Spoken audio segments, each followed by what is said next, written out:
السلام علیکم. کیسے ہیں آپ سب لوگ؟ خیریت سے ہیں؟ ٹھیک ہے. آج ہم آغاز کریں گے اللہ تعالیٰ کے بابرکت نام سے پریونشن کا. پریونشن جو ہے بیسیکلی اس کا لفظی مطلب ہے بیماریوں سے بچنا، بچانا یا بچائے رکھنا، پڑے رہنا. یہ اس کا لفظی مطلب ہے. اب چونکہ ہم یہاں پہ پریونشن پڑھیں گے ہیلتھ کے حوالے سے، تو ہیلتھ کے حوالے سے اس کا مطلب یہ ہے بیماریوں سے بچنا، یعنی بیماری آنے سے پہلے ایسے اقدامات کرنا کہ انسان جو ہے وہ بیمار نہ ہو، بیماریوں سے بچ جائے. اسے کینسر جیسی، بلڈ پریشر جیسی، فالج جیسی، ہارٹ اٹیک جیسی اس طرح کے جو موذی مرض ہیں وہ اسے نہ لگیں، ان سے وہ بچ جائے. تو اس کے لیے کیا کیا جائے؟ اس کے لیے جو ممکن اقدامات ہیں وہ کیا کیا ہو سکتے ہیں، اس کے لیے ہم کیا کیا کریں، آج ہم اس کو سیکھیں گے. کیونکہ ہمارا مشن ہے، ہم نے پوری پاکستان کو بیماریوں سے بچانا ہے. پاکستان کے نوجوانوں کو صحت مند طرز زندگی کے بارے میں بتانا ہے، اور پاکستان کی خواتین کو صحت مند بنانا ہے تاکہ ہماری آنے والی نسلیں صحت مند ہوں. ٹھیک ہے. تو ایک مثال لیتے ہیں. جیسے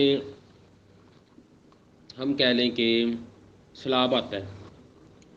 اب جب سیلاب آتا ہے تو سیلاب نے تو نہیں دیکھنا کہ وہ اس کا پانی کہاں کہاں جا رہا ہے. سیلاب کا پانی بستیوں میں چلا جائے گا، بستیوں کو نقصان ہوگا، گھر بہہ جائیں گے، ضروری سامان بہہ جائے گا، مویشی بہہ جائیں گے، اناج غلہ بہہ جائے گا، نقصان ہو جائے گا. اب یہ سارا نقصان ہونے کے بعد ہم جو اقدامات کریں گے وہ سارے اقدامات کہلائیں گے علاج. یعنی لوگوں کے رہنے کے لیے، ان کی دوائی دارو کے لیے، ان کے کھانے پینے کے لیے، ان کی بیماریوں کے لیے، ان کے ہم جو بھی اقدامات کریں گے نا اس کو کہا جائے گا علاج. لیکن وہ سارے اقدامات جو ہم کریں گے نا، ان سارے اقدامات کے باوجود 10-20 سال کے لیے زندگی جو ہے نا ان کے لیے مشکل ہو جائے گی ان لوگوں کے لیے. کیونکہ وہ جو ساری آسائشات تھی، پہلے اپنے گھر میں سونا، اپنی ساری چیزیں، قیمتی سامان، اپنا رہنے سہنے کے لیے جتنے بھی انہوں نے سامان بنایا ہوا تھا وہ سارا بہہ گیا ہے. اب 10-20 سال کے لیے زندگی پہلے کی طرح نہیں ہوگی، دوبارہ محنت کرنی پڑے گی، سب کچھ دوبارہ سے بنانا پڑے گا. اب پیسے بھی لگے، لگاتار لگا بھی رہے ہیں، لیکن زندگی پہلے کی طرح نہیں ہے. لیکن اگر ہم بند جو باندھ لیں، مطلب سیلاب آنے سے پہلے ہم ندی نالوں میں یا جہاں پہ سیلاب آنے کا خدشہ ہے وہاں پہ بند باندھ لیں تو سیلاب کا پانی باہر نہیں آئے گا، تو بستیوں کو نقصان نہیں ہوگا. اب جب ہم نے بند باندھے تو اس وقت بھی مطلب پیسے ہمارے خرچ ہوئے، لیکن اس وقت اس کا فائدہ یہ ہوا کہ آنے والے جو سیلاب جب آیا، پانی جب گزرا تو بستیوں کو نقصان نہ ہوا. وہ جو قیمتی چیزوں کا، زندگیوں کا نقصان ہوا تھا وہ نہیں ہوا. اسی طرح سے ایک سیلاب ہمارے اندر ہماری صحت کی طرف آ رہا ہے. کیونکہ ہر انسان جس کو اس کو جو چاہیے اس کی صحت کے لیے، وہ ساری کی ساری چیزیں اس کے لیے نقصان دہ ہو گئی ہیں، گندی ہو گئی ہیں. وہ جو چیزیں کھا رہا ہے اس کو نقصان دے رہی ہیں، اس کی صحت کو خراب کر رہی ہیں، بیماریوں کا سیلاب اس کی طرف آ رہا ہے. تو اس سیلاب سے بچنے کے لیے ہمیں کچھ ایسے اقدامات کرنے پڑیں گے کہ ہم ان بیماریوں سے، سیلاب سے بچ جائیں. وہ جو اقدامات ہیں اس کو کہا جائے گا پریونشن. ٹھیک ہے. پریونشن کیا ہے اس کو ذرا ہم سیکھتے ہیں.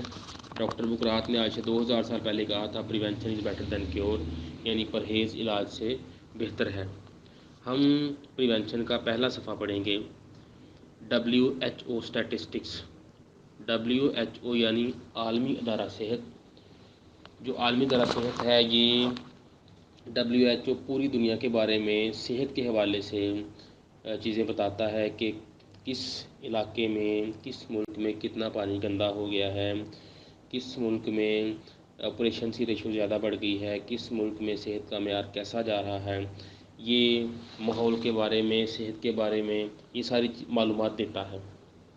تو اس نے صحت کے حوالے سے کچھ چیزیں بتائی ہیں کہ اس کا کہنا ہے کہ صحت کے حوالے سے دنیا میں جو انسان ہے نا وہ 3 کیٹیگریز میں اس نے ڈیوائڈ کی ہیں۔ اس کا کہنا ہے کہ دنیا میں سب سے پہلے جو صحت مند لوگ ہیں وہ 5% ہیں۔ اب صحت مند کی وہ تعریف بھی کرتا ہے، وہ کہتا ہے کہ جو آدمی جسمانی طور پر، ذہنی طور پر، معاشرتی طور پر، معاشی طور پر فٹ ہو، اس کے جسم میں کوئی بیماری نہ ہو، وہ صحت مند ہے۔ اب جسمانی طور پر فٹ ہونے کے لیے وہ اس کی باڈی میں کسی قسم کا کوئی مسئلہ نہ ہو، انرجی لیول اس کا بیلنس ہو، تو وہ جسمانی طور پر فٹ ہے۔ ذہنی طور پر فٹ ہونے کے لیے اگر وہ اس کا مزاج ٹھنڈا ہے تو وہ ذہنی طور پر فٹ ہے۔ اسی طرح سے جو انسان معاشرتی طور پہ یعنی معاشرے میں فٹ ہوتا ہے، اس کی عزت اخلاق اچھا ہے تو وہ معاشرتی طور پر فٹ ہے۔ اسی طرح سے معاشی طور پہ جو انسان جس کے پاس پیسے ٹھیک ٹھاک ہیں وہ انسان معاشی طور پر فٹ ہے اور اس کے جسم میں کوئی بیماری نہ ہو۔ WHO اس کو 5% میں گنتا ہے کہ یہ انسان 5% میں آتا ہے، صحت مند ہیلدی لوگوں کے کھانے میں یہ انسان آتا ہے۔ آگے وہ ایک دوسرا کھانا بتاتا ہے سب ہیلدی کا۔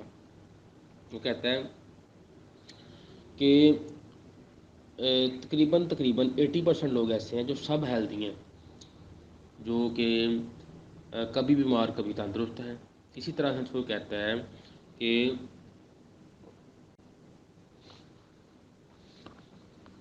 15% لوگ ایسے ہیں جو بالکل بیمار ہیں، ان کو روزانہ ڈاکٹر کی ضرورت ہے۔ وہ روزانہ ڈاکٹر کو ملتے ہیں، ڈاکٹر کے پاس جاتے ہیں، ٹیکہ لگواتے ہیں، دوائی لیتے ہیں، کبھی کبھار ان کو ہاسپٹل جانا پڑتا ہے۔ وہ لوگ 15% ہیں جن کو روزانہ ڈاکٹر کی ضرورت ہے۔ اب دیکھنے والی چیز یہ ہے کہ 15% لوگوں پہ، بیماروں پہ کام کر کے ایلوپیتھک جو ہے وہ سالانہ $100 ارب کا بزنس کرتی ہے پاکستان سے۔ $100 ارب بیمار لوگوں پہ کام کر کے، 15% لوگوں پہ کام کر کے، اور مزید وہ لوگوں کو وہ دوائیوں پہ لگا رہے ہیں، کیونکہ کیمیکل سے بنتی ہے دوائی کوئی باڈی پہ جگہ نہیں ہے، ہم ایمرجنسی طور پہ صرف لے سکتے ہیں جان بچانے کے لیے۔ تو جب جان بچ گئی اس کے بعد پھر ہمیں فطرت پہ ہی آنا پڑے گا۔ تو ہماری جو فیلڈ ہے وہ ہے 80% لوگ۔ 80% لوگوں کو ہم نے شعور دینا ہے، ان کو سکھانا ہے کہ آپ پریونشن کیسے کر سکتے ہیں، اپنی صحت کو کیسے بچا سکتے ہیں بیماریوں سے، آپ صحت مندانہ طرز زندگی کیسے اڈاپٹ کر سکتے ہیں، آپ نیچر پہ کیسے آ سکتے ہیں، ہم نے ان کو یہ سب سکھانا ہے۔ آگے وہ ان لوگوں کی کچھ تعریفیں بھی کرتا ہے، کچھ ان کے پوائنٹس بتاتا ہے، نکات بتاتا ہے۔ جیسے سب سے پہلے وہ کہتا ہے جو صحت مند لوگ ہیں ان کے کچھ نکات ہیں 10، کہتا ہے کہ ان کا انرجی لیول بیلنس ہوتا ہے، وہ مینٹلی فٹ ہوتے ہیں، اڈاپٹیبلٹی، وہ کسی کی بات کو اڈاپٹ کرنا، سمجھنا، برداشت کرنا ان کے اندر چیزیں ہوتی ہیں، رجسٹیبلٹی ان کے اندر ہوتی ہے، ان کا ویٹ کریکٹ ہوتا ہے۔ بی ایم آئی ایک باڈی ماس انڈیکس، ایک انٹرنیشنل ایک ویٹ کو اور ہائٹ کے حساب سے، ایج کے حساب سے دیکھنے کا نا ایک کہہ لیں کہ ایپ ہے جو پلے اسٹور پہ مل جاتا ہے۔ اس پہ اگر آپ دیکھتے ہیں کہ میری یہ ہائٹ ہے، یہ ایج ہے، اتنا ویٹ ہے، وہ بتاتا ہے کہ آپ کا کتنا ویٹ زیادہ ہے کتنا کم ہے۔ لیکن پاکستان میں تقریباً ہر آدمی جو ہے یا انڈر ویٹ ہے یا اوور ویٹ ہے۔ تو وہ کہتا ہے کہ جو صحت مند لوگ ہوتے ہیں ان کا ویٹ کریکٹ ہوتا ہے، ان کی آئی سائٹ ٹھیک ہوتی ہے، ان کے بال ٹھیک ہوتے ہیں، ان کے دانت ٹھیک ہوتے ہیں، ان کے مسل ٹھیک ہوتے ہیں، ان کی نیند اچھی ہوتی ہے۔ اگر آپ کے اندر یہ 10 چیزیں پائی جاتی ہیں، یہ 10 پوائنٹس پائے جاتے ہیں تو پھر آپ کہہ سکتے ہیں میں تندرست ہوں۔ اس کے بعد کہتا ہے جو لوگ سب ہیلتھی ہیں ان کی جو نکات ہیں وہ یہ ہیں کہ یا تو وہ اوور ویٹ ہے یا انڈر ویٹ ہے، یا ان کا وزن زیادہ ہے یا کم ہے۔ آگے وہ کہتا ہے کہ ان کا پیٹ بڑا ہوا ہوگا، ان کا بال گر رہے ہوں گے، ان کا پیشاب کا جو نظام ہے وہ ارریگولر ہوگا، اس کے بعد ان کی سیکشول ڈیزائر جو ہے وہ کمزور ہوگی، اس کے بعد ان کی میموری جو ہے وہ کمزور ہوگی، یادداشت کمزور ہوگی، موڈ اپ سیٹ، ایسے ہی مطلب غصہ آ جانا، کسی کی بات کو برداشت نہ کرنا، ان اڈاپٹیبلٹی، ان کی نیند خراب ہوتی ہے، مطلب ٹائم پہ نیند نہیں آتی ہے، صبح ٹائم پہ اٹھ نہیں سکتی، اگر رات کو آنکھ کھل جائے اس کے بعد نیند نہیں آتی ہے، اس کے بعد لوزنگ انٹرسٹ، وہ کسی کام میں انٹرسٹ نہیں لے پاتے ہیں، اس کے بعد فیلنگ انکمفرٹیبل، وہ بے چینی محسوس کرتے رہتے ہیں، ہر ٹائم ان کو سکون نہیں ہوتا، ہر ٹائم بے چین رہتے ہیں، ڈپریشن کا شکار رہتے ہیں، تھکاوٹ کا شکار رہتے ہیں، ان کی قوت مدافعت ڈپریسڈ ہوتی ہے اور ان کے آرگن عمر سے پہلے بوڑھے ہو جاتے ہیں۔ یہ بتاتا ہے وہ ان لوگوں کے بارے میں جو سب ہیلدی ہیں، جو کبھی بیمار اور کبھی تندرست ہیں، یہ ہم سب لوگ اس میں آتے ہیں۔ اور وہ کہتا ہے کہ بچوں میں نظر کا کمزور ہونا، شوگر ہونا، یہ ساری چیزیں سب ہیلدی میں آتی ہیں۔